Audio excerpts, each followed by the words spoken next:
Hai adik, ketemu kembali di channel kami Maco Maths Concept. Seperti yang kamu ketahui, pada UTBK tahun ini tes kemampuan kuantitatif sebagian soalnya sudah berbahasa Inggris. Jadi di sini sudah kami siapkan beberapa soal yang menggunakan bahasa Inggris serta trik praktis untuk menyelesaikannya. Sebagai saran untuk kamu, nanti kalau Anda ketemu soal seperti ini, jangan diterjemahkan kata per kata. Jadi cukup kamu pahami maksud dari soal. Caranya kamu hafal beberapa istilah yang sering digunakan dalam soal matematik yang menggunakan bahasa Inggris. Jadi kamu tonton terus video sampai habis biar lebih paham. Oke, sekarang kita lihat nomor 1. Oke, katanya gambar di samping, tahu gambar di atas ya, menunjukkan sebuah lingkaran dengan pusat C dan jari-jari 6. Oke, yang jadi permasalahan soal adalah tentukanlah luas dari dua daerah yang diarsir. Jadi tujuan kita adalah menentukan dua daerah yang diarsir. Jadi sebenarnya ini jelas ya, kasus daripada lingkaran yang disuruh kita adalah menentukan berapa luas juringnya. Oke, jadi kalau di sini 160, otomatis ini 160. Oke, ini nanti tinggal 20, ini 20. Jadi nanti kalau kita total ini kan jadi 40. Oke, masih kenapa harus luas juring kan?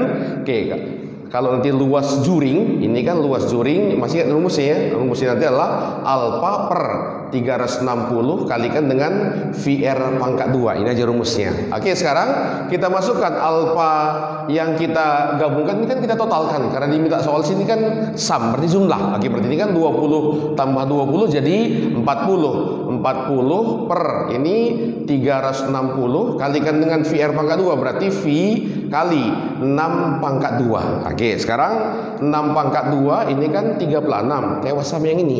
Oke, nolnya tewas sama ini, maka tinggallah jawabannya sama dengan 4V.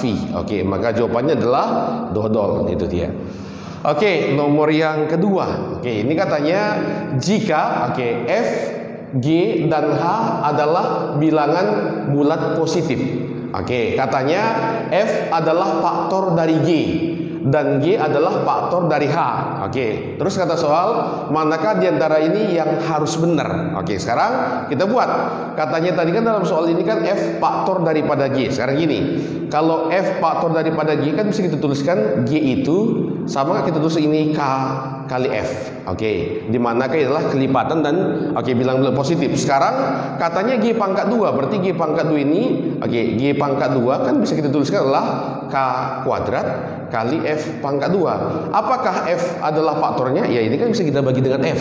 Oke, maka nomor 1 ini pasti benar. Oke, kalau nomor 1 benar, otomatis nomor 3 juga benar ya. Oke, sekarang kita cek nomor yang keempat. Katanya F adalah faktor daripada H per G. Sekarang di sini langsung kita lihat. H bilangan bulat, G bilangan bulat. Apakah H per G udah pasti bilangan bulat? Ini belum tentu. Maka dari sini saja sudah kita pastikan yang ini salah. Oke, berarti kalau salah ini harus kita cek nomor 2. Kalau nanti nomor 2 benar berarti jawabannya A. Kalau nomor 2 salah berarti jawabannya B. Oke, sekarang kita lihat.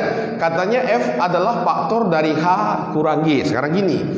Tadi kan F faktor dari G, G faktor dari H.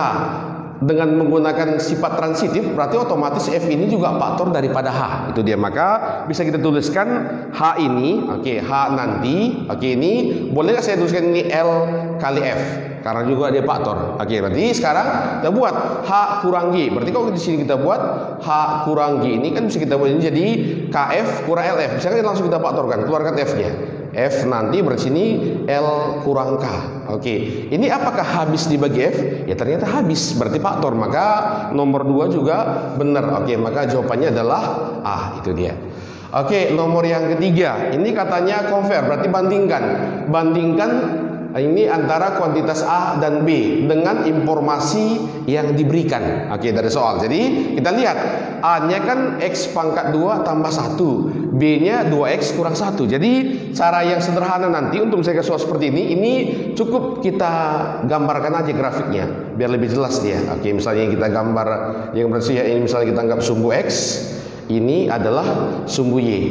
Oke, sekarang kita lihat ini kan kurva pangkat 2. Kalau X pangkat 2 udah pasti terbuka ke atas ya. Jadi ketika nanti X-nya sama dengan 0, ini kan Y-nya 1. Oke, kita buat sini Y-nya 1. X-nya 1. Oke, misalnya ini X-nya 1, otomatis Y-nya jadi 5 ya. Oke, kita buat, oke, sorry, 1 pangkat 2 tambah 1 jadi 2 ya. Oke, ini kita buat 2. Oke, ini kita buat 2. Kalau X-nya nanti 2, oke, maka ini jadi 5 ya. Ini nanti 3, 4, anggaplah di sini 5-nya. Maka nanti kan kalau kita buat kurvanya, ini kan lebih kurang seperti ini dia. Ini kan timbal balik. Namanya fungsi pangkat 2 ya. Inilah sekarang kita buat Y sama dengan X kuadrat tambah 1. Oke, sekarang kita gambar Y sama dengan 2X kurang 1. Ketika X-nya 0, Y-nya masih ini minus 1 ya. Oke, ketika X-nya 0. Ketika X-nya 1, dia jadi 1 ya. Oke, berarti X-nya 1, 1. Ini ya. Oke, sekarang kalau nanti X-nya 2, oke, dia jadi 3. Oke, berarti sini dia. Oke, maka kalau nanti kita tarik garisnya, ini nggak pernah ketemu. Itu dia. Jadi artinya nilai yang ini pasti di atasnya. Atau nanti boleh cara kedua. Ini gabungkan aja, uji pakai diskriminan. Itu dia. Jadi ini otomatis nilai yang ini lebih besar dari yang ini. Oke, maka jawabannya kuantiti A itu paling besar ya. Oke, maka jawabannya adalah ayam. Itu dia. Oke, kita lanjut soal nomor 4. Jadi di sini dikasih tahu perubahan persen ini di setiap bulannya dari ini dari 6, ini saham 6 perusahaan ya. Oke, saham 6 perusahaan katanya seperti ini. Jadi contoh kita buat misalnya G.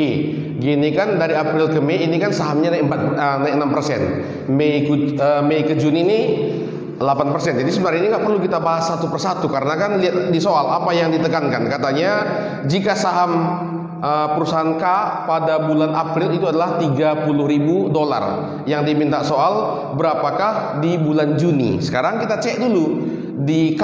Oke, K ini kan naik 5%. Jadi kalau misalnya kita anggap tadi awal misalnya sahamnya 100%, ini naik 5% kan jadi 105%. Oke, 105%. Anggaplah misalnya X. Itu dia. Sekarang di bulan Juni ini kan turun 5%, berarti kan jadi tinggal dia 95% ya. Jadi sini kita buat 95%. Oke, ini persen.